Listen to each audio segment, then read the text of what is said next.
Hello नमस्कार। तर आज सगळं काही आवरून मग ड्युटीला जायचं ठरवलं होतं आणि ठरवल्याप्रमाणे झालं। तिला पॉम घातला आणि गेलो।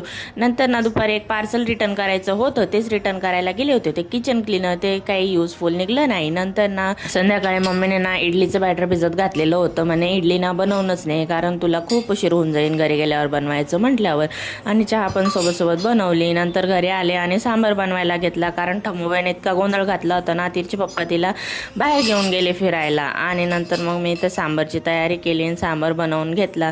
डाळ आहे ना ती मम्मीकडनंच मी घेऊन आले होते। आणि कशी द्यायची हो आपल्या आईची जागा कोणाला, कारण हे सगळं फक्त आपली आईच आपल्यासाठी करू शकते। तिला काय वाटतं माहितीये का, माझ्या मुलीकडे मी लक्ष दिलं पाहिजे आणि ती घरी आल्यावर काहीच करू देत नाही, म्हणून तिला असं वाटतं की पसारा काहीच होऊ नये म्हणून ती अर्ध प्रिपरेशन मला तिकडूनच करून देत असते। आणि तिच्या जागी दुसरं कोणी असताना आता घरी येऊन मला सगळं स्वयंपाक करून सगळे कामं आवरून घ्यावं लागले असते। त्याच्यामुळे माझ्या आईची जागा आहे ना तर मी तरी कोणाला देऊ शकत नाही। चला मी इडली खाऊन घेते। असं संपला आजचा दिवस। चला भेटूया नेक्स्ट व्हिडिओमध्ये। बाय।